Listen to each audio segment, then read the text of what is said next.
Hey there, and welcome back as we get into the philosophy of the Shivering Isles.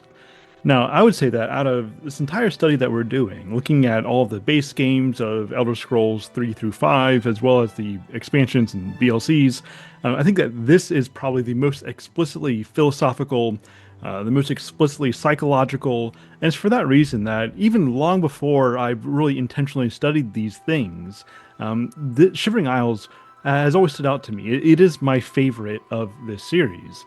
I am somebody who's obviously interested in the lore of the Elder Scrolls. I'm interested in these in-depth storytelling dynamics that we get in this universe. But I'm primarily operating from a philosophical background, from a philosophical interest. And so Shivering Isles just stands out to me. This is peak Elder Scrolls. This is my favorite part of the entire series. And so I look forward to talking about this from one particular dynamic, one particular perspective, even though I could pretty easily spin off an entire series talking about the philosophy of the Shivering Isles. But today I want to talk first and foremost about the Shivering Isles through the lens of the Danish existentialist philosopher Soren Kierkegaard, and in particular his book, The Sickness Unto Death. I did my doctoral dissertation on the psychology of Soren Kierkegaard, looking at his philosophy of self-formation, primarily drawing from the concept of anxiety, the sickness unto death, and fear and trembling. And so that's what I want to get into today. Now, if you're watching this, maybe you're coming at this from the Elder Scrolls perspective. Maybe you're not very familiar with Kierkegaard, maybe you've never even heard his name before. Well, he's somebody that you should be acquainted with. He's known as the father of existentialism, comes around the 1800s in Denmark. Although he's very different in substance from the later existentialists that would follow. Now, Kierkegaard, he is a Christian, first of all. And what he's responding against primarily is the kind of the cold Christendom of his day, in which it's understood that, if you're born into the Danish Lutheran state church you're born in Denmark, well, then, okay, you're a Christian, right? By virtue of being a citizen of Denmark, you're a citizen of the church. And so the way that Christianity is understood was primarily through very institutional terms, as well as through rationalism, especially by means of Hegel. And so it's very abstract, it's very logical, it's very rational, as opposed to a lived experience that actually demands a decision of you, that demands personal responsibility of you. And so Kierkegaard is trying to recover that personal responsibility. He's trying to help us to recognize the decisions, not only that we have to make, but recognize the decisions that we are making each and every day regarding how it is that we're putting our life together. How are we relating to the world around us? And how are we relating even to ourselves? And the way that these relations happen, well, they're not just given realities. They're things that we decide to do. They're things that we decide to relate ourselves to in particular ways. And so ultimately, you are responsible for the way that your life is put together. And he wants to help us to recognize that responsibility.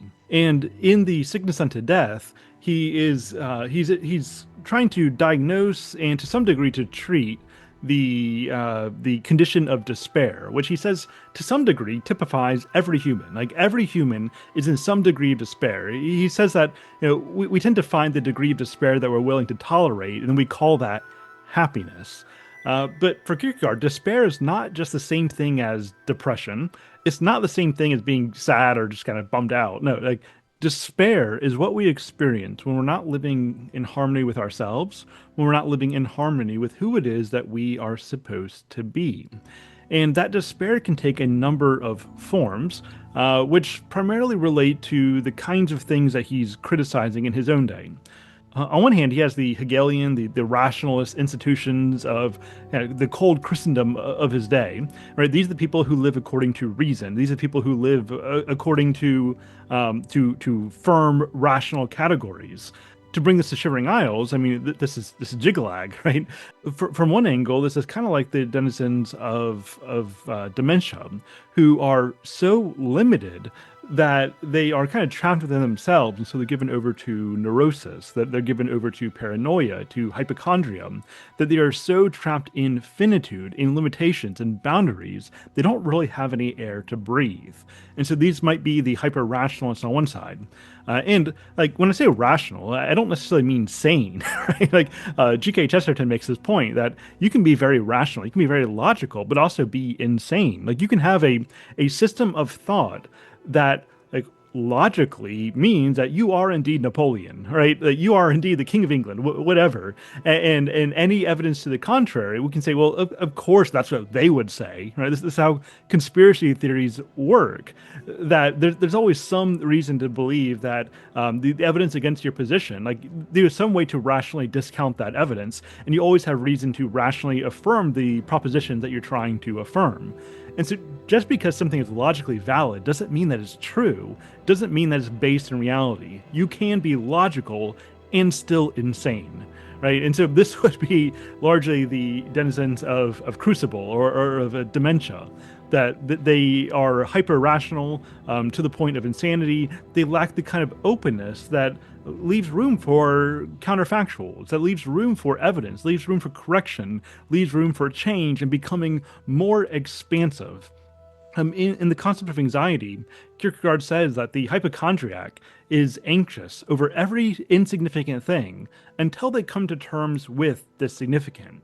And at that point, suddenly their life is able to become more expansive, and now they're able to actually breathe. They have a little room to move.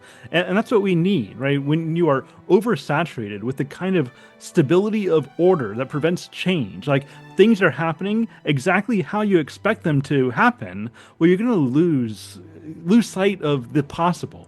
You're going to lose sight of change. You're going to not recognize the kind of chaos that can potentially propel you into a greater degree of order as your world becomes larger. And so this would be this is people at dementia. This is people who live in Crucible, that they are so confined that they are potentially insane while also rational as they're confined by finitude. Now, on the other side of Kierkegaard, on the other side of the spectrum, away from the rationalists, you have the romantics. The romantics who say that there are no boundaries to human existence. Like there's nothing but the unbounded beauty of existence, and like there's some reality to that. But the problem is that if your world is completely unbounded, where there's no such thing as human nature, like there's nothing fixed that you ought to aspire to, then you are trapped in an abyss. Like that's what it means to not have boundaries. It means you're not actually anywhere at all, because to be anywhere in particular, well, you need particularity, you need boundaries, you need a healthy degree of finitude to give you some rails, right? To give you a pathway that you can follow. But if you don't have a pathway, if all you have is open infinitude, then there's nowhere you can actually go. There's no place for the idea of progress, because you're not coming from anywhere in particular. You're not going anywhere in particular. You're just lost to the abyss. And that's what Kierkegaard says. He says that the moment everything seems possible, well, then suddenly you're nowhere at all, right? You are lost. You are consumed by the void. You're consumed by the abyss, because there's no thing there if there are not any particular finite boundaries. And so on one hand, you can fall into what he calls the despair of infinitude. This is when you say that anything goes, there's no fixed identity to me, there's no goals as to where I ought to go, there's no such thing as human nature, I can be anything I want to be, I can create myself from the bottom up. This is what Kierkegaard calls the despair of infinitude, and this is exactly what we see in the denizens of mania. This is what we see in the Duke of Mania, Thadon, who just gives himself over to excess, well, to ecstasy. He gives himself over to the false expansion provided by the likes of Feldu, and if you become the Duke of Mania, that's how he dies, through an overdose of Feldu, which is basically LSD or something to that nature, right? It's something that gives him euphoria, something that makes him even more expansive and even more open, to the point where he loses himself altogether. And so the mania side of the Shivering Isles, it seems very beautiful. You have golden fields, you have these euphoric golden saints, you have psychedelic flora. And so here, possibility reigns, but it reigns unchecked by the limitations of finitude. there's no anchor here. And so Thadon likes to paint, but he paints on infinite canvases without any grounding in reality, which means he's not able to actually express anything beautiful, because what real beauty does is it calls the soul up into what is true and what is good. But if you don't have those fixed destinations of truth and goodness, then beauty comes down to nothing more than opinion. And if beauty is nothing more than subjective opinion, then it can't really take us anywhere. And in fact, we can't even say it's necessarily good. Now, maybe you want to say that, well, okay, well, subjective beauty is good. Like what you experience as beauty is good, what I experience as beauty is good. But even still, if we use that kind of language, if we use that kind of framework, then what we're saying, then what we mean by good is nothing more than you happen to like it. But if you just happen to like it, well, then it's not actually beautiful. And there's no reason for us to say that liking something, that personally liking something is good. It's just something that we're saying. Like there's no groundwork, there's no framework. There's nothing that enables you to go from one place to another and to say that where I am now is better. And this is exactly what Nietzsche says. His parable of the madman who declares the death of God. He says that we've unshackled ourselves from all suns. There's no longer any up, down, left, or right. We are simply floating in an empty space, an empty vacuum. And the implication there is that if we're going to go anywhere, well, we get there not because it's the right way to go, but simply out of an exercise of our will to power. That I am saying I'm going to declare what my values are, and then those are my values. But there's no reason to say that my values are necessarily a good thing. And so we've lost any sense of real, genuine beauty. And so the artist, he's painting, but not for any particular purpose. He's just kind of lost in his own creativity. He's being aesthetic for the sake of aesthetics, rather than engaging in aesthetics for the sake of channeling beauty. And so this kind of infinitude, it's demonic, it's not divine, because it lacks the necessity of real grounding that allows the expansiveness of beauty to actually be beautiful.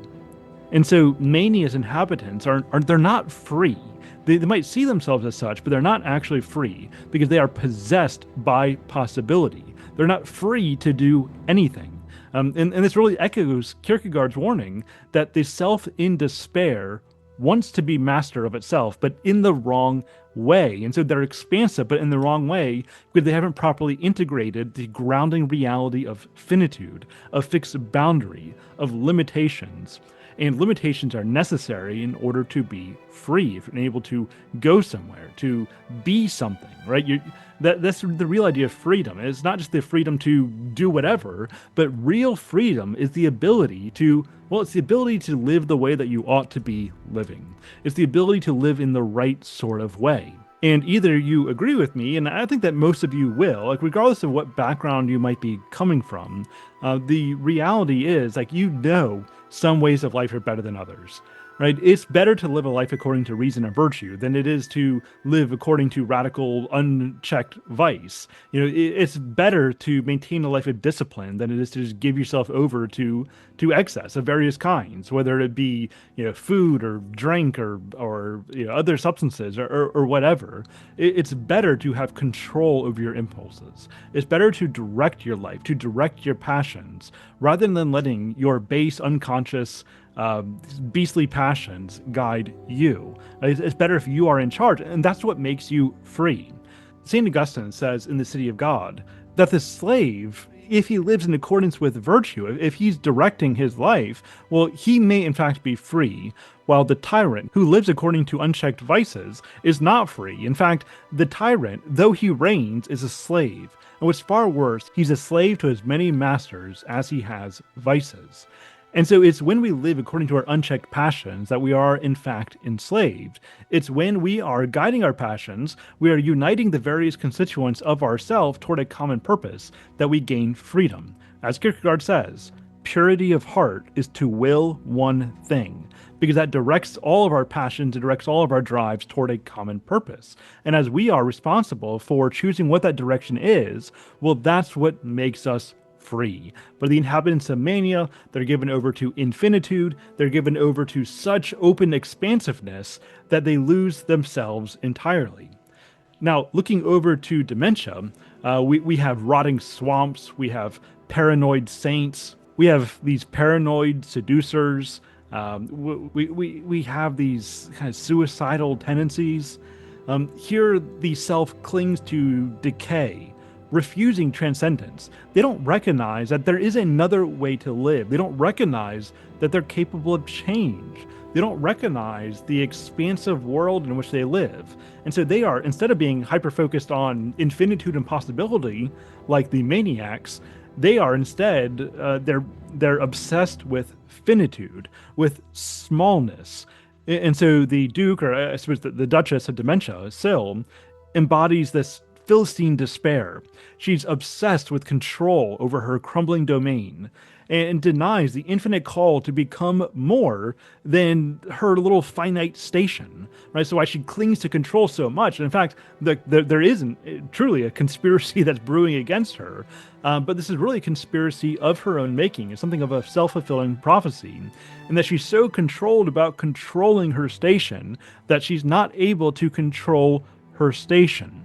And so while the maniacs suffer from a despair of infinitude, those who are given over to dementia they suffer from what Kierkegaard calls the despair of finitude. They are small, they have limitations. Someone's always out to get them. All of reality is about them. The maniacs lose themselves in transcendence. The citizens of dementia, they lose themselves through a hyperfixation on limitation. They lose themselves in finitude. And so by thinking that everything is about them, well, suddenly everything is about them, right? Everything is a conspiracy. Every insignificant thing becomes monumentally important because everything is defined in accordance with their own subjective psyche. And so instead of recognizing that they have a more expansive role to play in a more expansive context, everything becomes contextualized within themselves, and this is why they're given over to hypochondria, to neurosis, to a more obvious form of despair. Well, for Kierkegaard, what's the solution here?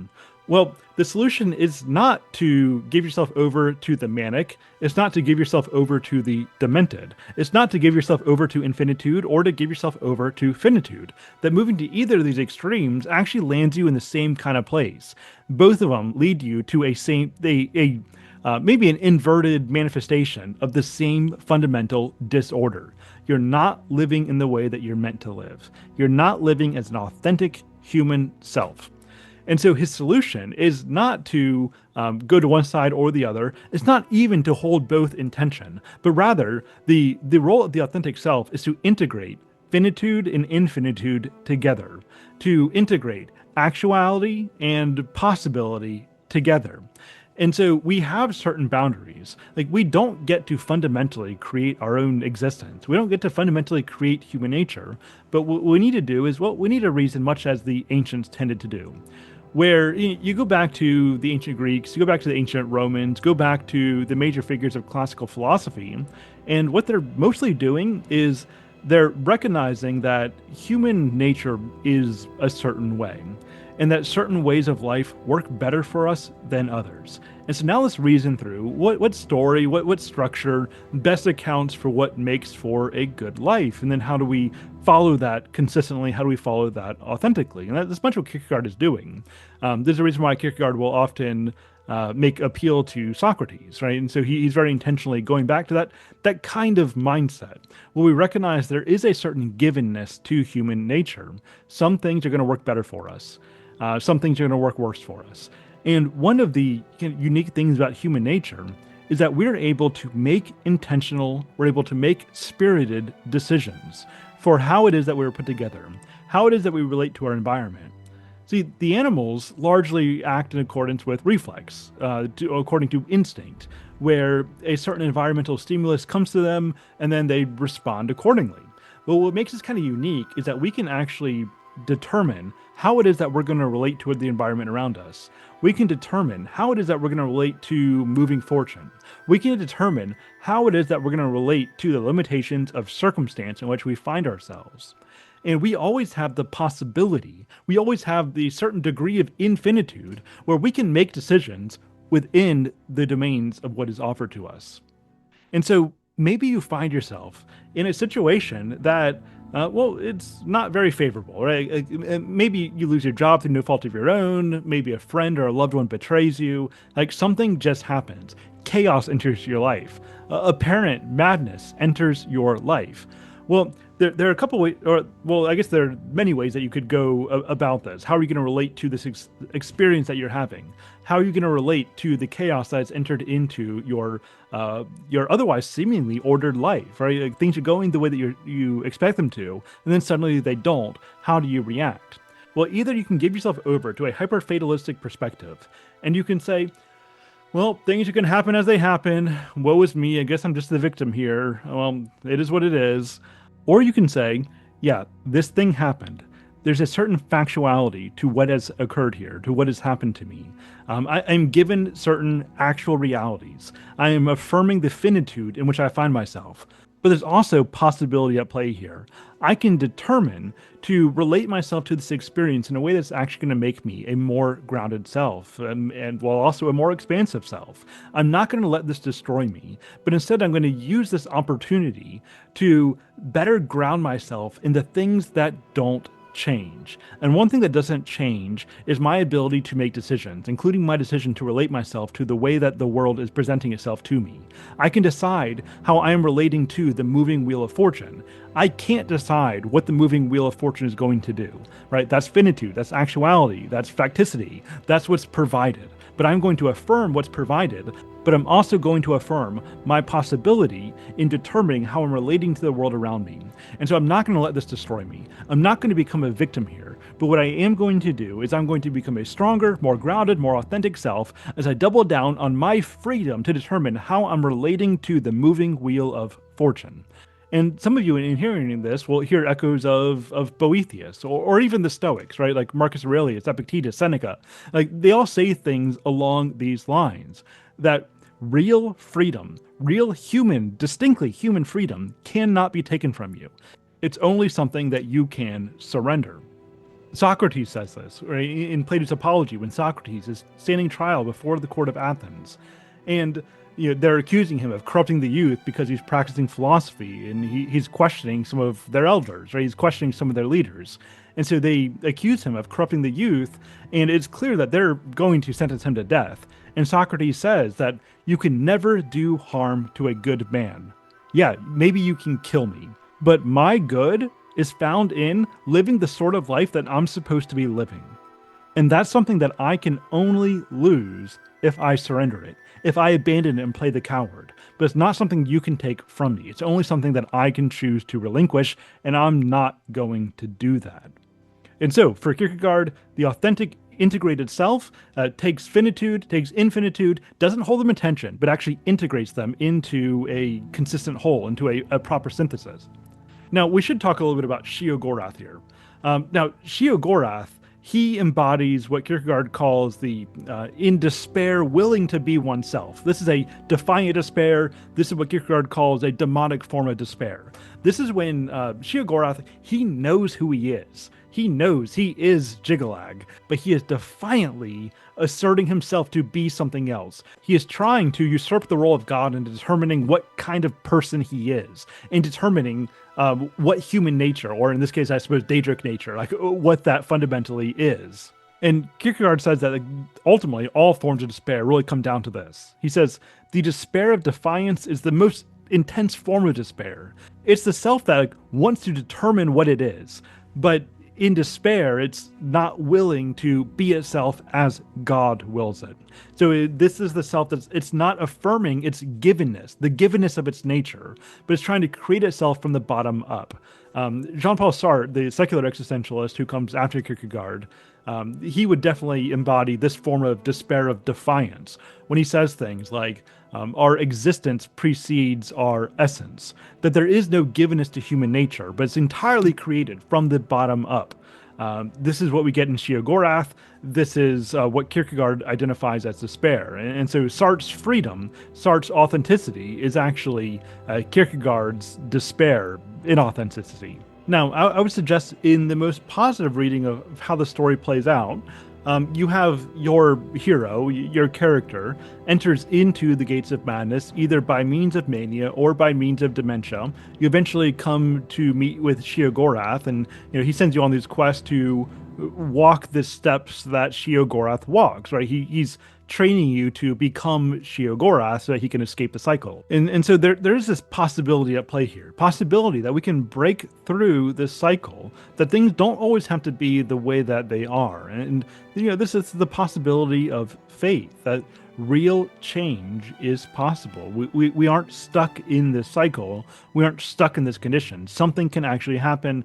Change can be had. And I would argue that what the Champion of Sheogorath does, as also being the hero of Cyrodiil, like what this champion does is that they integrate finitude and infinitude. They integrate the tendencies of dementia and mania into a singular heroic purpose, a singular heroic focus.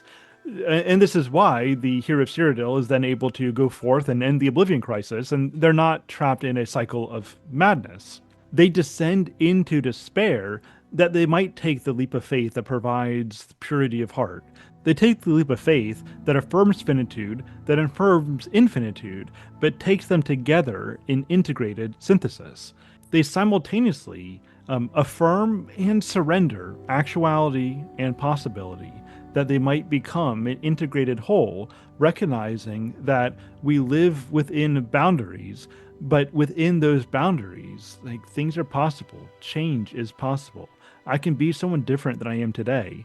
And by affirming my limitations, as well as actively engaging in my imagination of what could be, I'm able now as a substantial being, right? I'm made substantial because I have borders. I have finitude providing boundaries to the substance of my soul, yet I'm also able to take that somewhere. I'm able to move. I'm able to do something with that. I'm able to instantiate order and chaos, or at least apparent chaos, simultaneously. And that, for Kierkegaard, like, that is heroism.